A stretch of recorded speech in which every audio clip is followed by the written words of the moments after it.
What would you do if you could halve the amount of time you spent studying and still get the same grades? Well, in the past year, I've been able to do just that, and there is a single studying technique that has allowed me to study 5 times faster in medical school, and it's so simple that it's criminal that more people don't know about it. In this video, I'll explain what that secret is and how you can apply it starting today to get better grades in no time. But before we look at that, we need to understand the problem with the way that most students approach learning. And let me explain using a jigsaw puzzle. When you're making a puzzle, you usually start by looking at the box, trying to find out what the puzzle generally looks like, and then looking for the most obvious pieces like the corners and edges. You definitely wouldn't make the puzzle by taking one piece out of the box at a time, looking at it and trying to put it into its correct spot straight away. As you could imagine, you'd probably have no idea whether you were putting the piece into its correct spot or not because you just don't have any information about where it goes. You might see where this is going because unfortunately, this is how most people approach their learning. We're provided with information, and without thinking about whether it's a corner piece, edge piece, or just somewhere in the middle,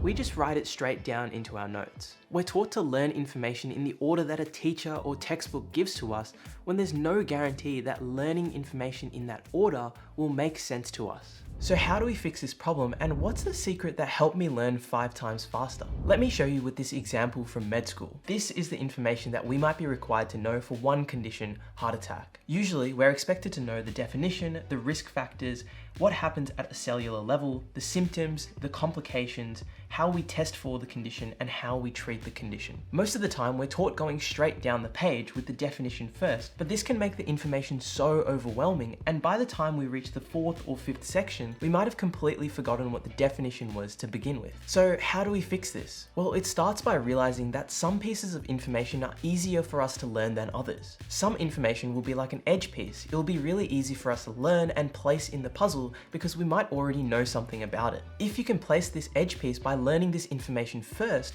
it can also make everything around it easier to learn as well. By actively searching for the information that is most relevant to you, you can start learning by following the path of least resistance, which means that you can filter through and learn information so much faster. So now that you know what the secret is, let me show you the practical 3-step strategy that you can use to start studying faster straight after watching this video. The first step is an absolute game changer, and let me explain. When you're solving a puzzle, the first thing you probably look at is the box, because it helps you understand where everything fits in. When you're studying, you want to understand where information fits in as well, and you can do this by almost building a blueprint for the topic before you go into the information in depth. Well, if I was supposed to learn the content from a chapter of a textbook, I wouldn't read it in order, and I'd purposely avoid trying to read it in depth. Instead, I'd read over the entire chapter, trying to understand what is most relevant to me and how the main ideas fit together. This will mean that when I do decide to go through the information deeply, I'll be able to go through it so much faster because I have some context on how everything relates to each other. This leads us on perfectly to the second step, which will let you ace your assessments with almost no effort. Often, we have to learn things because we'll be assessed on them, and sometimes the information that we're assessed on isn't really the information that's most relevant to us. Because of this, before you dive into the topic in depth,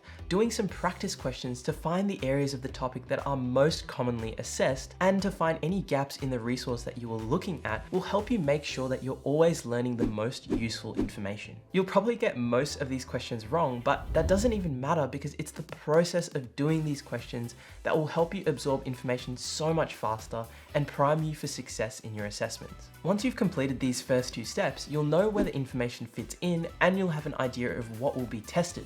So how do you turn this into learning that stays in your brain? Well, we found some guidance on this front in the 1950s where a researcher named Benjamin Bloom wanted to standardize how learning objectives were set for students. In order to do so, he described and ordered a series of actions that students can engage in to create different levels of knowledge. What he found was that certain actions like remembering and understanding were stepping stones for other actions like analyzing, evaluating, and creating, which resulted in deeper knowledge for students. So if you want to get information into your brain as efficiently as possible, you want to be analyzing and evaluating the information that you're presented with, not just understanding or remembering it. This process is referred to as higher order learning, and you can do this by trying to compare and contrast the different concepts that you're taught and trying to figure out what similarities, differences, and details are most important to know. You'll find that when you try to create deeper knowledge from the moment you start learning, the lower levels of learning like remembering remembering and understanding will come to you without you even having to think about it,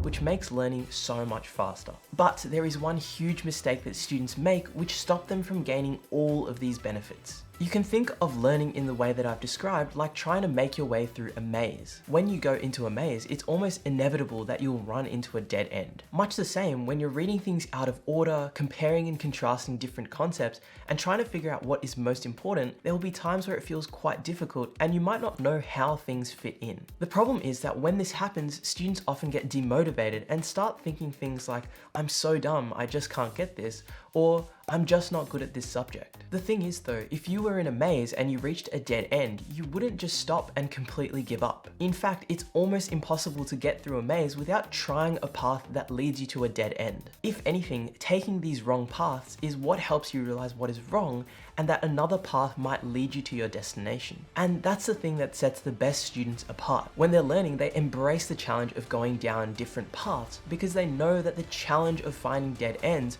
will be what leads them to make breakthroughs and find what they're looking for. And that's the secret that ties all of this together.